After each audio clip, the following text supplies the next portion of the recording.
The sound was sharp, a metallic snip followed by gasps that sucked the air from the room. A thick strand of black hair dropped to the floor like a coiled snake. Then another, and another. Scissors kept slicing, deliberate, cruel. No one moved. 22 students sat frozen in their seats, eyes wide, mouths shut. Phones were already up, recording in shaky silence. Not a single voice rose to stop it. Madison sat in the front row, motionless, as strands of her tightly coiled hair fell beside her desk like a crime scene. Her posture didn't shift. Her head stayed forward, but her hand slowly reached back and felt it. The uneven patch, the butchered edge. The cold metal had already done its work. Behind her stood Zoe Langford, the white cheerleader who'd made it a mission to remind everyone that Madison didn't belong here. The scissors dangled from her hand like a trophy. Her smile was proud. Her friends giggled nervously behind their phones. Some even whispered, "Oh my God," like it wasn't what they planned last night in their group chat. The teacher, Mr. Calloway, just stared. His jaw twitched, but he didn't say a word. His eyes glanced at the hair, then at the clock. And then he kept lecturing about the Boston Tea Party, as if a black girl's dignity wasn't bleeding on his classroom floor. Madison finally stood up. No yelling, no tears, just slow, calm movement. She turned, face to face with Zoe, whose confidence faltered for a split second. Just one. Madison bent down, picked up one of the longest strands from the tile, held it in her fingers, then dropped it on Zoe's desk without a word. The entire class didn't breathe. Not even Mr. Calloway. She walked past Zoe's desk with her books in hand, hair still half hanging and half gone. Her steps didn't shake. Her hands didn't tremble. And when she reached the door, she stopped. She turned back once. Locked eyes with Zoe. With the teacher. With every phone still recording but no longer shaking. Her voice was quiet, but each word carried like a drum. "They think I'm weak because I'm quiet. That's their first mistake." And then she walked out. She didn't always walk in silence. There was a time Madison would wave at teachers, laugh with her mom on FaceTime in the hallway, even hum when unlocking her locker. That was before she realized this school wasn't built for people like her. West Hill Preparatory looked like a university. Brick towers, glass libraries, and students in designer hoodies. The parking lot had Teslas. The dorm fridge had Fiji water. And Madison? She had a second-hand laptop, 2 thrifted uniforms, and one mother working triple shifts at St. Anne's Hospital just to keep the lights on. Her scholarship covered tuition, but not the unspoken price of belonging. At lunch, she sat alone. Not because she didn't try, but because they never really saw her. To them, she wasn't Madison.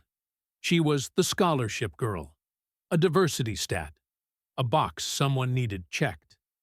They called her polite, which meant don't speak too loud. They called her smart, which meant don't outshine us. In chemistry, when she corrected a senior's mistake, she was called arrogant. In English, when her essay was chosen as the top paper, someone scribbled brown nose on her locker with a Sharpie. The janitor quietly cleaned it off before first period. No one said a word. Her mom noticed the change. "You're quiet these days," she'd say after a long night shift, rubbing her tired eyes in their small kitchen. "I'm just tired, Mama," Madison would reply. But it wasn't just exhaustion. It was that feeling of drowning with your mouth still closed. Like if she let herself feel even for a second, she'd collapse from all the swallowing. So she became quiet. She studied. She listened. She smiled small. She made herself less. But deep down, under every unspoken insult, under every fake smile and snide comment, she was counting, remembering, preparing. Because sometimes the most dangerous student in the room is the one who never speaks unless she means it. The hair was just the trigger. What Zoe and her crew didn't know was Madison had already been building her case for months. The hallway whispers, the lab partner swaps, the teachers who forgot to call on her. She recorded it all. At first, it was just screenshots, group chats that excluded her, jokes about her hair, her skin, her attitude. Then came audio. One lunch period, she'd left her phone recording in her backpack. That's how she caught Mr. Calloway laughing with Zoe in the teacher's lounge about how these scholarship kids always play the victim. She never confronted them. She just kept collecting.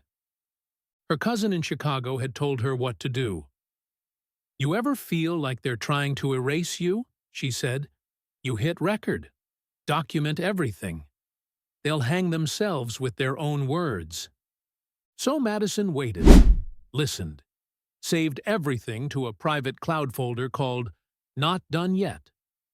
And now, the scissors gave her the final proof. Physical assault. On camera. In front of a full classroom. With a teacher who did nothing. When she got home that day, she didn't cry. She sat at the kitchen table, plugged in her phone, and uploaded the clip. Then she opened her folder, labeled every file, date, name, detail, and finally, she hit share to 3 people. 1, her cousin, a junior attorney for a civil rights firm. 2, a journalist who'd once written about racism in private schools. 3, the school board's anonymous tip line. No names, no captions, just one sentence. "They cut my hair." But that's not where the story begins. The next morning, the group chat was panicking. Screenshots showed Zoe begging people to delete their clips. Someone posted, "She's gonna sue." Another, "Her cousin's a lawyer, bro. We're done." And Madison? She walked into school like nothing had happened. No one touched her. No one spoke. She sat in the front row again, her chopped hair pinned back, jagged and uneven, but her eyes steady, watching. Because when they thought they broke her, they had no idea. She'd just pulled the pin. By Monday morning, the school wasn't the same. Parents were calling the front office. Reporters were circling the gates. And the video, the one Zoe's friend tried to delete, had already been reposted on 5 different accounts. One of them had over 200,000 views. Principal Ellis called Madison into her office at 9:17 a.m. She didn't look angry. She looked nervous. "Madison," she began, folding her hands, "let's talk about what happened Friday." "Which part?" Madison asked, calm as ever. "The incident," Ellis said, her eyes flicking to the hallway, then back to Madison. "No one wants this to escalate." Madison said nothing. She slid a small flash drive across the desk. "What's this?" "Screenshots, audio, group messages, recordings from the teacher's lounge. 3 years' worth of silent racism." Principal Ellis didn't touch it. "Madison, I don't think you understand." "I do," she interrupted. "I understand your school board's email is already copied in. I understand Zoe's father is one of your top donors. I understand Mr. Calloway's contract is up for renewal in 2 weeks." Ellis's lips parted, but nothing came out. "I'm not asking for anything," Madison continued. "No apology, no assembly. Just don't pretend this didn't happen." The principal exhaled through her nose. "We'd like to offer an alternative path forward. Madison tilted her head. Zoe will issue a public apology. You'll both attend a reconciliation meeting, and we'll issue a joint statement to the press, calling it a misunderstanding. A misunderstanding? Madison echoed. Ellis nodded quickly. That way, no one's future is ruined. Madison stared at her. She cut my hair, in class, with scissors, while a teacher watched. And you want me to smile and pretend it was drama? The principal's voice dropped. Do you really want this kind of attention? You think those reporters will protect you? They're here for a story, not you. Madison leaned forward. I'm not the one who should be afraid of attention. At 11:45 a.m., the superintendent received an anonymous email attaching all the files. At 1:03 p.m., a civil rights law firm sent a formal inquiry about Title IX violations at West Hill. By 4 p.m., number Justice for Madison was trending in the U.S., and Madison, she just went home, logged into her laptop, and waited. The storm was already here. The auditorium was packed, not for a play, not for a pep rally, but for a public disciplinary hearing called by the school board. Under pressure from viral headlines, legal threats, and a community that wasn't staying quiet anymore. Madison sat on stage beside her cousin, Alana, a young, sharp civil rights attorney from Chicago. She wore a charcoal blazer and a calm that scared everyone more than any shouting ever could. Across from them sat Zoe Langford. Her parents flanked her, her mom in pearls, her dad red-faced and fuming. He whispered, "This is insane," loud enough for the first row to hear. The board chair tapped the mic. We are here to address the recent incident involving a student assault and the growing allegations of systemic racial misconduct at West Hill Prep. Alana stood. We won't waste time. Please play the clip. On the big screen behind them, Zoe's voice rang out through a recording. Let's cut that girl's hair. See how she walks in here like she belongs? Her mama probably cleans offices. I bet she won't say a word. Then laughter. Then Mr. Calloway's voice, just don't do it in front of me. I don't need that kind of heat. The room went silent. Zoe's father stood. You can't use that. It was private. Madison spoke up. So was my body. But she cut that in public. Gasps. A woman in the second row stood up. My daughter left this school because no one believed her. She said the same girls cornered her in the bathroom last semester. Another voice joined. Then another. Then 4 parents stepped forward. 4 students. 4 ignored complaints. The board couldn't breathe. Mr. Calloway was removed that day. Principal Ellis placed on leave. Zoe? Suspended indefinitely. Her Ivy League recommendation revoked before sunset. Outside, news vans swarmed the sidewalk. Protesters held signs that read, Protect Black Students, Stop Silencing Truth. And as Madison stepped down from the stage, Zoe's dad tried one last time. Your mom's job, your scholarship, you're risking everything. Madison didn't blink. Then maybe this system was never worth saving. And she walked out, her chopped hair still uneven, but her spine straight as steel. The storm passed, but Madison didn't go back to normal. She built something new. She kept her head high, walking through the same hallways where they once whispered behind her. Now they whispered for different reasons. Some called her dangerous. Others called her brave. She didn't care either way. She was done being small. 3 months later, she stood behind a podium at a youth justice summit in Washington, D.C. Her scholarship had been doubled. Columbia University had reached out. So had the NAACP. She looked out at the crowd. Students, parents, teachers, all waiting for her to speak. "My name is Madison Taylor," she began, voice steady. "And this isn't about a haircut. They cut my hair to humiliate me, but they didn't break me. They exposed themselves." She paused, pulling a folded paper from her blazer. "These are the names of 5 students who filed complaints at this school and were ignored.